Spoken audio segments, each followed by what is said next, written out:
This is Pet Life Radio. Let's talk pets.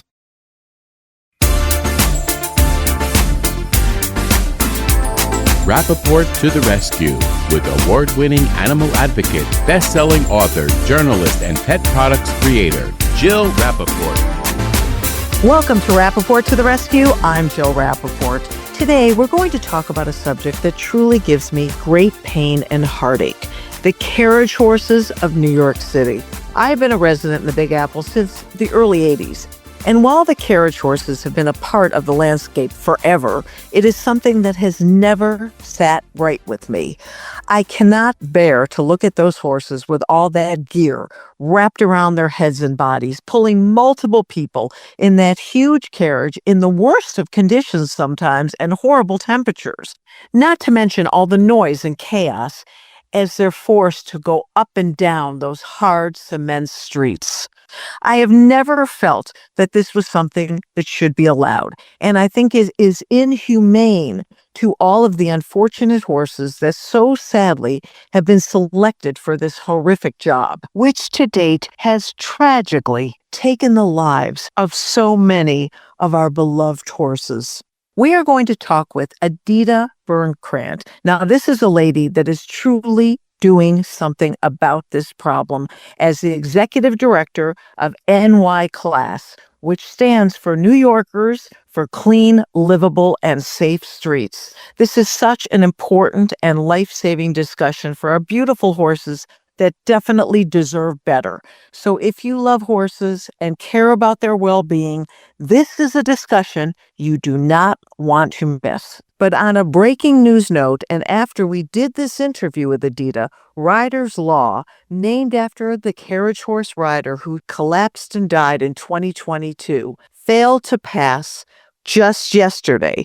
But that does not mean that the push to end this inhumane treatment ends. However, the next council will likely need to introduce a new bill and start this grueling and heartbreaking process all over again. So when we come back, you will hear all about what these horses are going through and why we still can help, because we never can stop being the voice for the voiceless. Stay tuned. You know the expression, cats have 9 lives. Well, what if you can give them one more? The Give Them 10 movement is on a mission to help give cats an extra life. How? With spay and neuter. Spaying or neutering your cat helps them live a longer, healthier life. And it helps control free-roaming cat populations too. Learn more about the benefits of spay and neuter and meet Scooter, the neutered cat, at GiveThem10.org. That's GiveThem10.org. Let's Talk Pets on PetLifeRadio.com.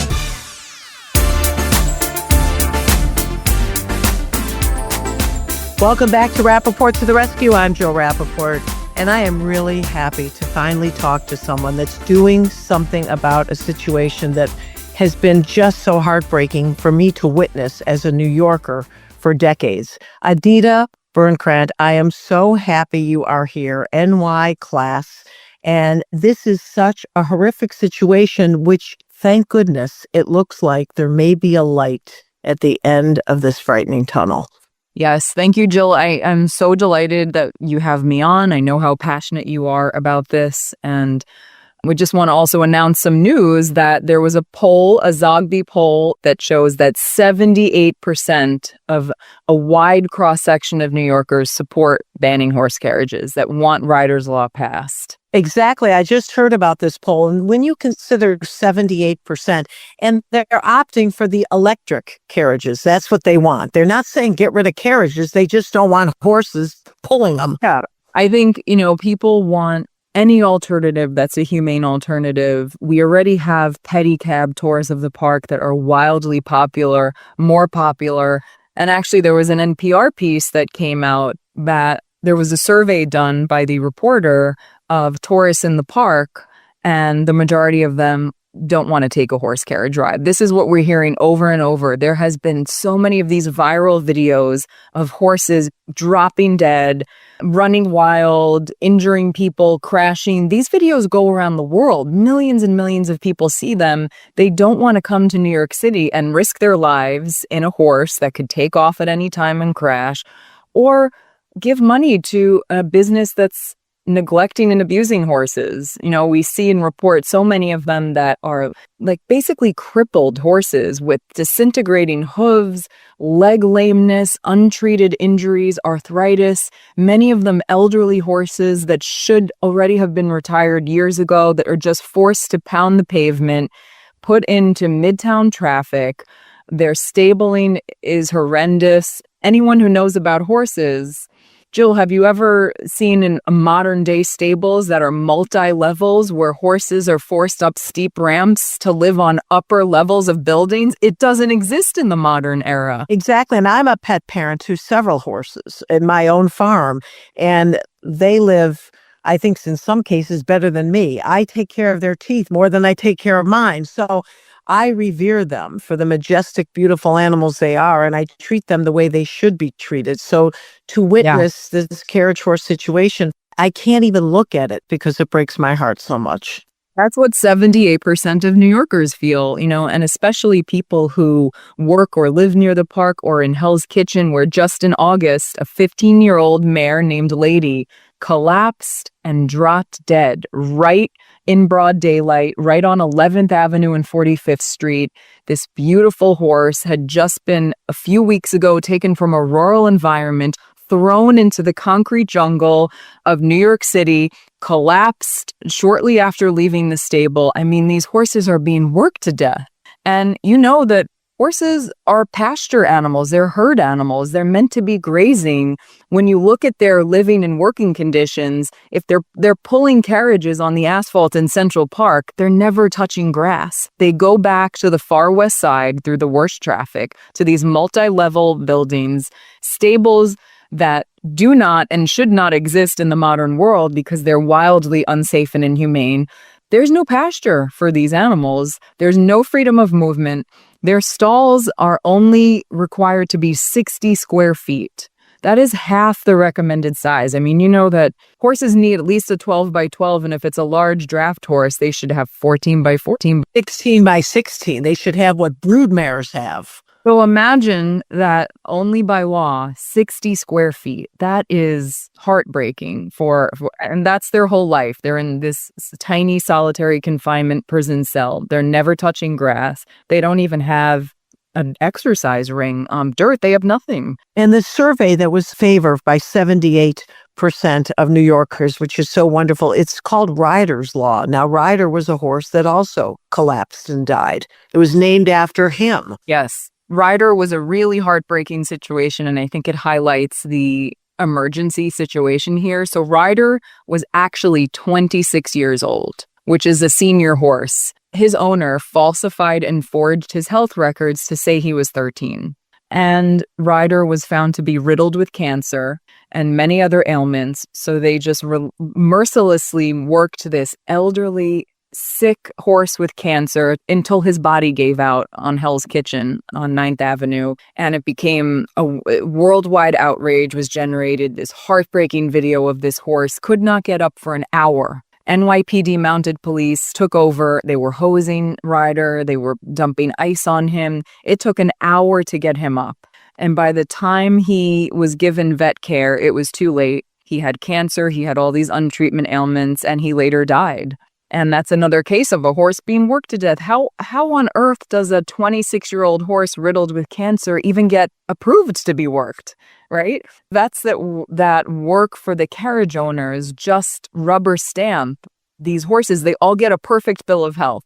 Lady, who dropped dead in August, got a perfect bill of health. Ryder gets a perfect bill of health. There was a horse named Aisha a few years ago who also collapsed and later died. She had an untreatment disease called polysaccharide storage myopathy, which is very rarely fatal. It's something that's treated with diet.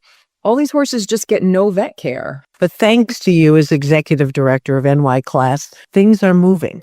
in the right direction. Tell us about what we can hopefully look forward to. Well, we have incredible momentum, not only a majority of New Yorkers, but the Central Park Conservancy, which manages Central Park, in August came out very strongly urging the city council to pass Ryder's Law. They have never taken a position on this. They don't usually take any political positions, but they felt so strongly after there were 4 violent runaway horse disasters in the park that injured park goers. People were nearly trampled. They pointed out that the infrastructure of the park, the roads are damaged from these carriages, the manure poses a problem, the drivers don't follow the laws. They said in order to protect the well-being and safety of the park goers, 43 million people visit the park every year, you need to remove these carriages. So that's more momentum on our side. We know that most tourists don't want to take these rides. We have 20 council members so far that have co-sponsored Ryder's Law, but we need a hearing for Ryder's Law. It's been blocked, unfortunately. The Speaker of the Council, Speaker Adrian Adams, has blocked this legislation. It's outrageous because it's undemocratic. When you have a bill like this that would save the lives of these horses and protect the jobs of the drivers and it's being blocked, lives are at risk. So we've really been urging and pushing Adrian Adams we still have time left to get a hearing for this bill, to move it forward. We believe if we had a hearing and there was a vote, this bill would pass and we could get it done this year. But there's a sort of political corruption going on and that hasn't happened. Well, you're up against the union, too. Talk about this union director, the union head, who basically is saying what you're doing is criminal. Right. It's pretty wild because we have rescued their own horses from slaughter. They're so neglectful. And, last year there was a horse named Bernard that was in very bad shape, lame, years of neglect. He ended up at a slaughter auction. We've rescued other horses from slaughter auctions. They're literally neglecting their horses and then sending them to slaughter. And advocates like us are the only ones rescuing them. So we already know what a bad situation it is for these horses, and Ryder's Law would solve that problem. Unfortunately, there is a powerful union, Transport Workers Union. The president is John Samuelson. And he seems to be only representing the interests of the wealthy owners in the business. These owners want to keep abusing these horses. They want to keep a situation going where the drivers don't have a salary. The drivers who rent the horses and carriages from them are also being exploited. They get no salary. They get no worker protections, no benefits. And no one's ever heard of a union head acting on behalf of exploitative owners. And that's what's happening. Some kind of deal seems to have been made between the president of that union and a handful of these wealthy owners. So what does that mean for the horses? Does that mean that this bill, and I know that your organization has truly put the money where your mouth is.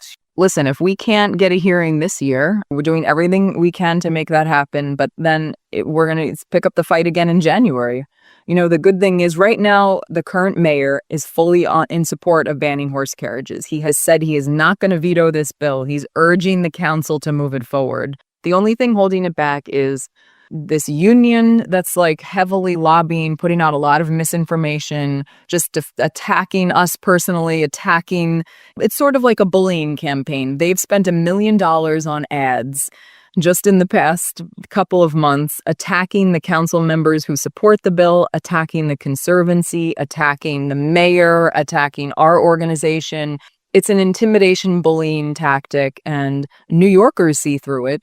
We need the city council to push through and do the right thing. We know that the majority of them are on our side, but if you look at, there's a lot of legislation that can be stalled due to special interest groups that have power, kind of intimidating and bullying.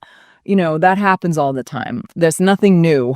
But in this case, we have lives on the line. There is a huge network of sanctuary and rescue farms waiting to take these horses in. Which is incredible, because having been part of the rescue world for years, that's our biggest problem, is finding a home for the underdogs, the underhorses, the ones that have issues, medical, or they're senior or whatever. It's very hard to find placement. And you're saying you have sanctuaries waiting. There are so many, and not even, and also just individuals. We've had celebrities come forward that have horse farms and equestrians. We have had Jennifer Coolidge has been in support. I know Christy Brinkley, Whitney Cummings, who has a horse farm. Bella Hadid is an equestrian and has a horse farm. She has offered to take in horses. Kendall Jenner has come forward. She's also an equestrian with a horse. We've had so many offers for these horses from individuals, from rescue farms, from sanctuaries. The problem is getting them freed from this abusive situation. We can only do that by passing Ryder's Law. And we have this incredible momentum. So we are doing everything we can to push through the political corruption and the nonsense and the lies from this union that's only representing the financial interests of the owners. It's a terrible thing they're doing. We hope that they will, come to their senses. And there's an offer on the table for much better jobs, as I said, for the current drivers who even very recently in media reports said they don't make a lot of money. It's not a lucrative job. Most of the money goes to caring for the horse. So there's an opportunity here to phase this out, either replace it with electric carriages, which are popular all over the world, or they've been offered full-time union city jobs. Yeah, it's not like you're saying to these drivers, goodbye. Your job is over. Your career is over. You're offering them an opportunity for a second chance so the horse can have a second chance at life.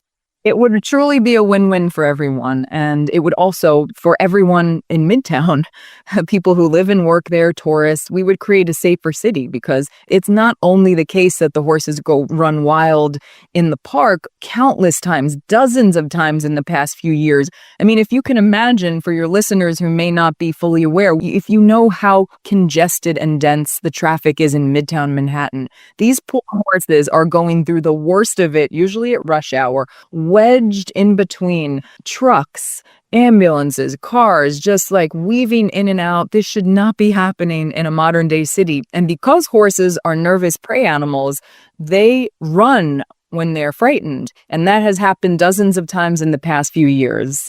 And especially like a horse like Lady, if you're taken from a rural environment, from an Amish farm where you lived like that your whole life, and then you're thrown into Midtown Manhattan, you have no turn, no pasture. That's just unbelievably inhumane and dangerous for everyone involved. It's mind-boggling that this still exists in this day and age when there's so many of us animal advocates out there that care so deeply. So what can people do now, Edita? What should we be focused on to put an end to this? People who live in New York City, wherever you live in any of the 5 boroughs, if you're listening, you have a lot of power, because we need you to contact, whether that's a phone call, an email, show up at the office. You all have a city council member. And if you were to reach out today, tomorrow, as soon as possible, with a phone call or a letter or an email, and let them know, hi, my name is XYZ. I'm a constituent of yours. I really want you to co-sponsor and pass Ryder's Law. Give the reasons why. That makes a big difference. I know it can seem like, oh, I'm just one person, but they need to hear from their own constituents that this is what they want. And even if you don't live in New York City, we're asking everyone, whether you're a New Yorker or wherever you live in the world, to contact Speaker Adrienne Adams. She is single-handedly blocking this bill from even getting a hearing. We're asking people to flood her with calls and emails because it's undemocratic. How do they reach her? Is there an email that you can give out, or a phone number? Yes, I can give you that right now, because we give this number out. And but also, if people want, we have a take action page on our website, which is NYCLASS.org/stop horse abuse. So it's NYCLASS.org/stop horse abuse. And that page really has all the information for who to contact information for Adrienne Adams. If people are listening now and want to call, the number for her office is 718-206-2068.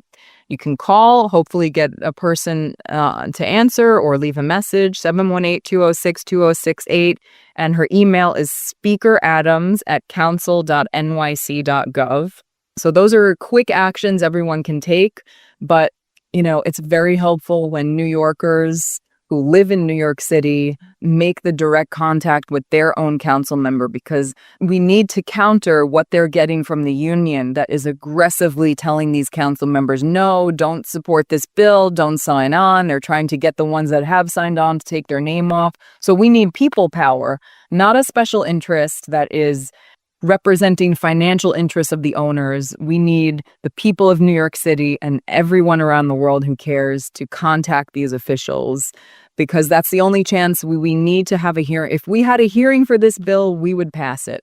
That's why they're so desperately blocking it, because they know we have everything on our side. We have the truth, we have the public, we have the Central Park Conservancy, we have every animal welfare organization and horse rescue group. So they want to bury this and prevent it from going forward. We can't let that happen.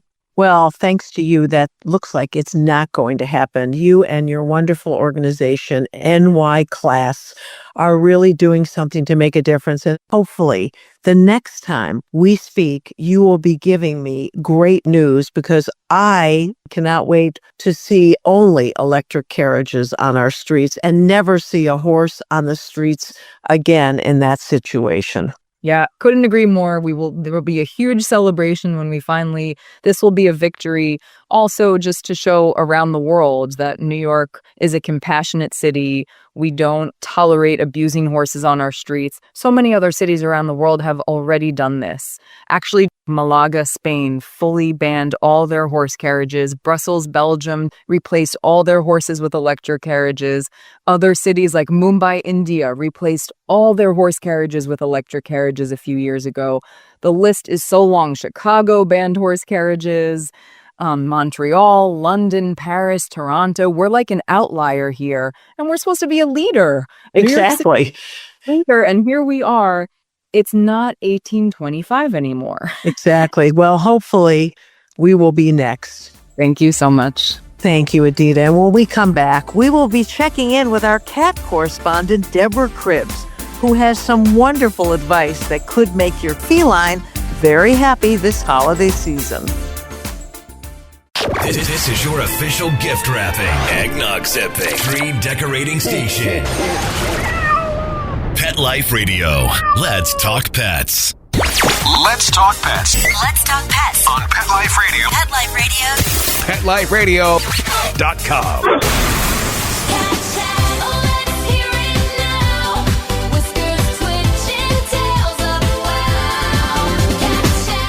Cat Chat with Deborah Cribbs, founder of the Give Them 10 movement. Welcome back to Rappaport to the Rescue. I'm Jill Rappaport. So excited. We have Cat Chat with my cat correspondent, Deborah Cribbs. Deborah, great to see you. And what have you got to tell me on the feline front today? I am so happy to see and hear you today, Jill. You know what? The holidays are fast approaching. And what do we think about during the holidays? Giving things to people, like gifts, right? Right. Well, I got an idea. Have you worried about what to get your pets for Christmas? Give a cat to your cat. That's my message for today.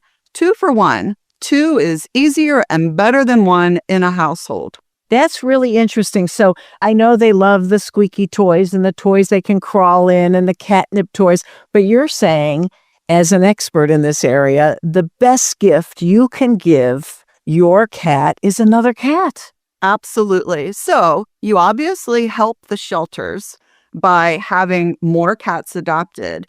But I will tell you that a cat who has a friend in the house is a happy cat. And when you have 2, they play with each other, they keep each other occupied, and they're really not that much more work. Some people say, well, gosh, if you have 2, is it more work? Not really. No, it's not. But it's really fun to watch them play with each other. And you know, the education, everybody says the first thing you shouldn't do is ever give a pet as a gift, because you might think you're doing the right thing.